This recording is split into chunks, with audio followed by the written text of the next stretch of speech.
Welcome back to WTM in London. I'm Noah Charney, an American writer and professor living for more than a decade in Slovenia, which I have written, published about as the best country in the world, certainly my favorite. And so I love any opportunity to help introduce it to a wider audience. And today I'm speaking with Tine Murn, who is representative of the destination Nova Gorica and the Vipava Valley. And you wear many different hats. You're sort of like the travel guru ninja from many different perspectives and about several different destinations related to Slovenia. So there are a couple things I want to ask you about today. Thank you for taking the time to hang out with us because I know you're in demand at this conference. You know just about everybody here and in constantly running off saying hello to people. So it's very cool that you took some time to spend with us today. So one of the things that interests me is how a country like Slovenia can take advantage of opportunities when it's in the foreground of international attention. And there have been moments like in 2008 when Slovenia was president of the EU. This year, we were the guest of honor at the Frankfurt Book Fair, which was a chance to promote Slovenian literature and culture. In 2012, Maribor, the second largest city in Slovenia, was the European capital of culture. And in 2025 now, Nova Gorica and the sister city Gorizia across the Italian border will be European capital of culture. What sort of opportunities does this present for both a country, region, and a city? And what might we expect in 2025? Well, thank you first for having me here. And yes, it's a busy event, WTM. It's a mostly trade event, but it's also an event where the whole travel industry shows what it has to show. So you will see a lot of flashy destinations showing anything they have, like all the opportunities. And back to the last question. So European Capital of Culture is something that is shared among the European destinations every year. This year, in which Nova Gorica and Gorica is going to be the capitals of culture, is shared with a German destination as well. So there are many places, and it's actually a great opportunity to spotlight your country. It's not that you say we will do all the culture in the world that year and nothing else before and after. So the first thing we have to know that it's firstly a culture event and should stay a culture event, but it's a lot about legacy as well and bringing the destination to the foreground of the tourism promotion, developing new destinations, maybe highlighting places which were not highlighted before, and showing into the world to disperse a bit the travel for the places which might be a bit more overcrowded to the places which might be a bit less known, and they can show the local culture, the high culture of the world and everything. And in this particular case, we are super proud. I'm also from the Vipava Valley, so it's very close to my heart as well. I'm from Ajdovščina in Vipava Valley, and the whole that region was always on the borders with before Yugoslavia and then Slovenia, and the same goes on the other side. Friuli Venezia Giulia region was always the easternmost region of Italy, was sort of out of the main tourist promotion. So we are talking about something that's right in the center of Europe. You know, we're talking about something where in the past all the borders possible were built, where Churchill put the infamous Iron Curtain from Trieste to Gdansk. We went through all that areas. There were some of the toughest battles of First World War happened there. It's the most western part of Slavic nations. Okay, there's some more small Slavic nations in Germany, but it's where the three big linguistic groups meet. You know, so it's where Slavic language meets Romanesque language and Germanic language. So it's a crossroad of Europe. It's really the miniature of Europe. It's the whole continent you love in one small region. And it's all there in that kind of basin between Western Slovenia, northeastern Italy, and if you want also the Austrian part. So, and then it's geographically as well. You have the Alps, you have the Adriatic, and historically everybody that had 5 minutes in the history passed through that area. You know, everybody passed there, and yet we are still there. Slovenians, we speak Slovenian language. Italians, they speak Italian language. But we opened the border, and we want to join in culture and all this kind of joint living that we can. So for anyone who hasn't yet been to Gorizia or Nova Gorica, could you maybe describe a little bit what the city's like, what it feels like, what it's known for? So to understand the significance of the area, you have to go back in the times of the end of the Second World War. At that time, there was a Trieste was divided into two zones, A and B. And as I said before, the Iron Curtain border was abruptly put up, and it's quickly become a border where basically houses were divided, or not just lands, houses were literally divided on the one side and the other side. And that part of Yugoslavia, now Slovenia, was left without any proper center. So Gorica, we call it Stara Gorica in Slovenian, or Gorizia in Italian, was left on the Italian side, and the Slovenian side, Yugoslavian side if you want, was left with basically no proper urban center. So at that time, the famous Tito's brigades, and they started to build this new city. There was like an idea, the communist idea and the socialist idea, to build a completely new city with the power of people supporting the people and each other, and building a new city. So that's why they built Nova, which means new Gorica, Nova Gorica. And Nova Gorica quickly became it's a very new city. It's a strange city. It doesn't have a proper center like some other does, but has a lot of life, a lot of vibrancy, and it just grew up as a new city there. And for the long time, those two cities were border cities, like Berlin, if you wish, or in Cyprus, and many places in the world you have these places. And then few generations after, few systems after, the borders came down, the walls came down, and we opened up these cities. We connected those people who are connected already, because many Slovenians on the other side and Italians on this side. And I think symbolically it got connected once we got the border the border area, the border square in Italy and border square in Slovenia joined in one square, which we call now Trg Europe, or Square of Europe, or Piazza Alpinea, as they call the Italians. So that's a square where you can actually stand straddling the border of the two countries, if you like.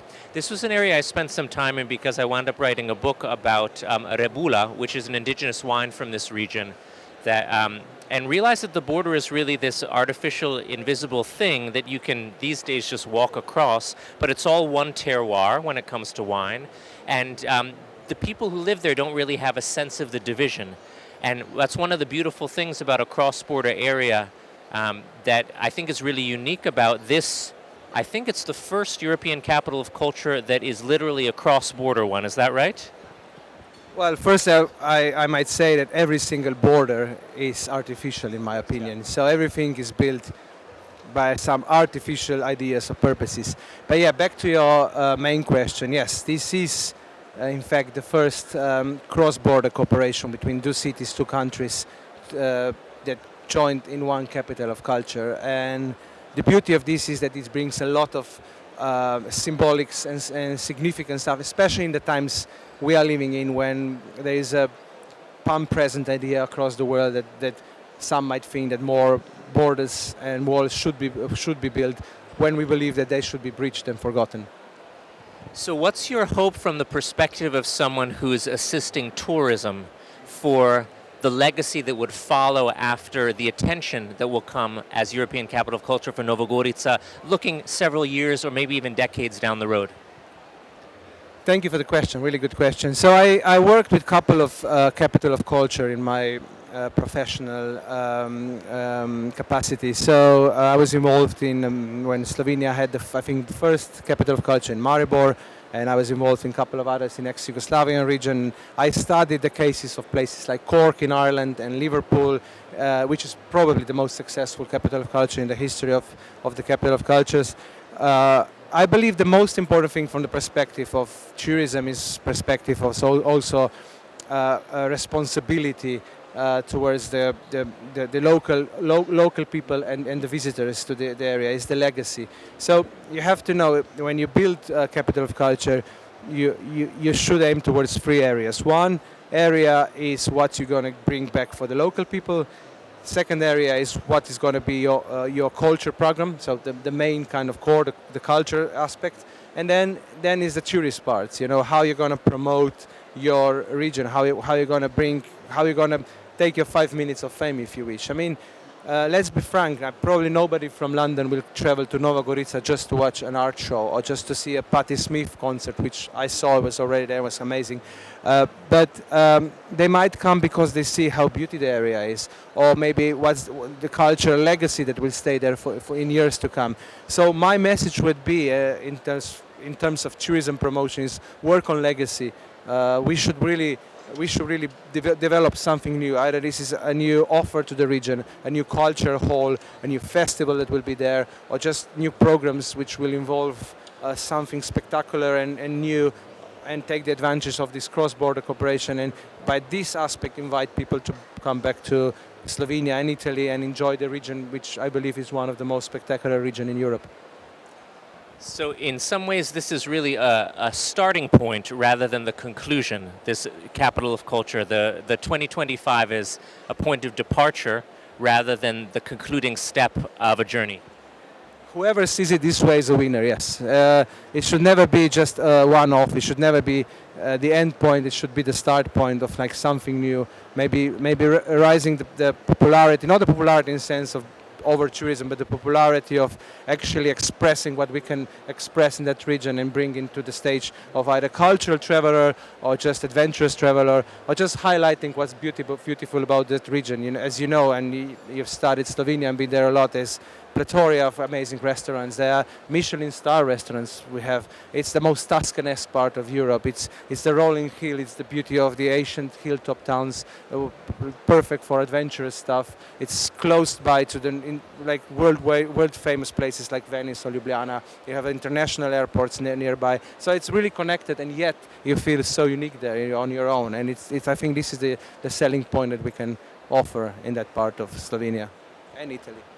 Now, I've heard Vipava, the valley where you're from, has you to thank for having helped transform it into more of a tourist destination than it ever was. And I'm curious what the process is like if you're given, let's say, a new purview with a client, let's say Vipava Valley. Where do you begin, and what's your strategy look like to try to get it into a tourist destination? Well, firstly, I would say that if I stay in the boundaries of the capital of culture, the capital of culture will include not just Vipava Valley or Nova Gorica, but also the nearby regions, Goriška Brda, even up to Julian Alps, Karst region, and Vipava Valley. So Slovenia was probably not as popular country as it's now, probably 10, 15 years ago.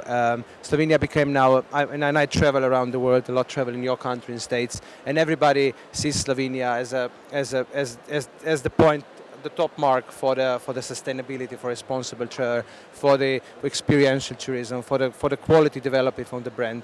Slovenian Tourism Board has done a magnificent job in promoting this in the last 10 years. We never over promoted Slovenia as a come, but like enjoy the quality of tourism. And after a while, people start to ask what's more to see, what's more to develop. But there are also a lot of programs that Slovenia runs for, like Slovenia Green program. So a lot of these destinations, which were probably before not so extensively known for travel, like Vipava Valley back in the days was a very industrial place because it's very fertile land and everything, but it redeveloped and reinvigorated itself, reinvented itself, if you want, into tourism destinations like many other places. So slowly there was demand, people started discovering. There was a beautiful article in New York Times about 15 years ago about the land of Bora, the Buria, which basically makes the land in there in Vipava Valley, and it's fantastic history, it's Mediterranean climate. So all these aspects were packed in packages, and first tourists will start to come. Then we brought, with a lot of help for us, the tourism workers, we brought the right journalists at the right time. We were featured in CNN and Guardian and whatnot.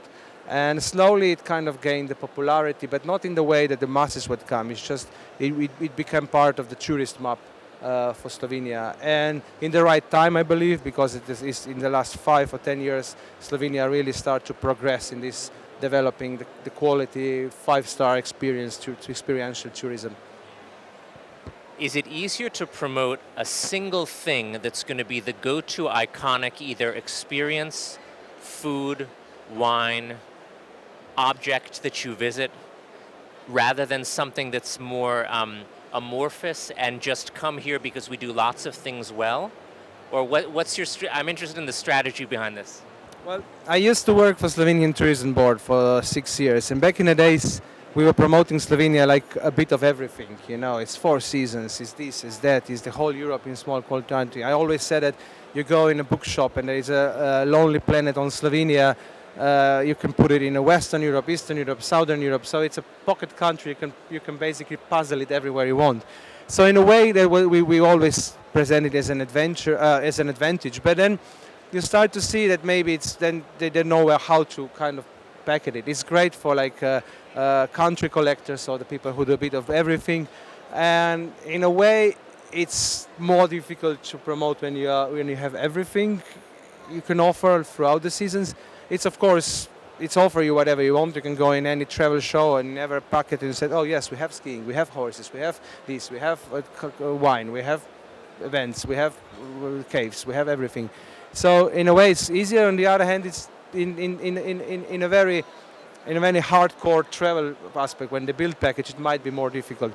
But I think this is a mentality of the past. In a modern traveler, modern visitor to your country will be more looking for a bit of everything, a bit of adventurous, a bit of experience, like how you feel there, how you are welcome there.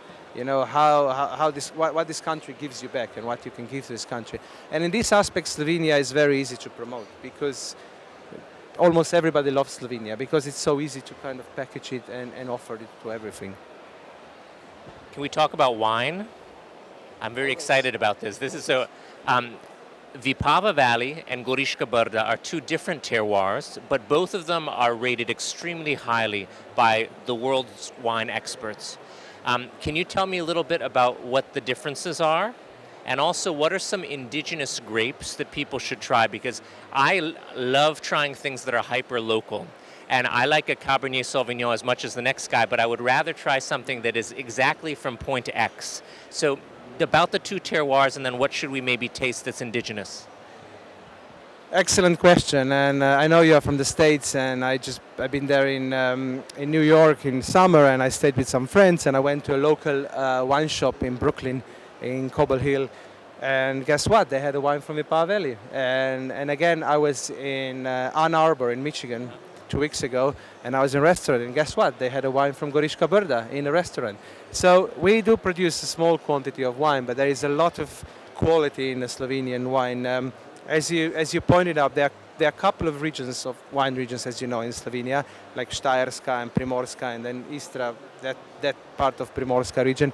The wines in Vipava Valley and Goriška Brda, they are known as very mineral wine. It's very similar to the northeastern wines. A lot of quality whites, also reds. It's great because of the position where it is, the quality of the ground that we have there, but also the diversity of temperature that you get from the Alps and in combination with the Adriatic Sea.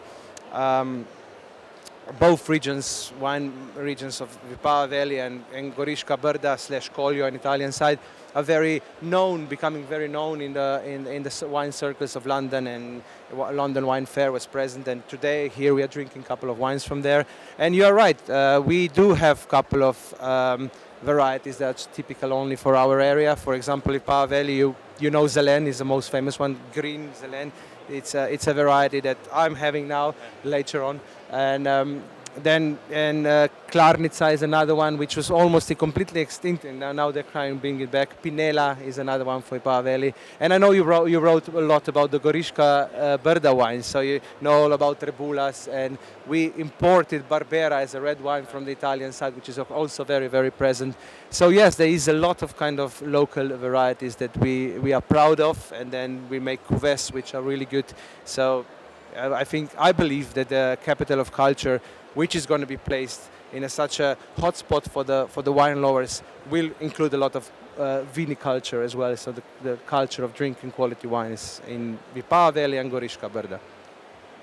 Excellent, Tine. Thanks so much for spending some time with us. And next time you're planning a trip, especially in 2025, but really for the next few hundred years, you should consider coming to Nova Gorica or Gorica, which will be 2025 European Capital of Culture. I think we should teach them how to say cheers in Slovene. Well, one thing we should teach them then in our culture, in all the Slavic cultures, whenever you do cheers with somebody, you have to look in the eyes. I notice this, especially in the American or English culture, the people sometimes don't do this. And the people from our area, not knowing that you don't know this, will find this quite rude. So you always have to look somebody nice. And then you say, na zdravia. Na zdravje. Na zdravia. Cheers. Cheers.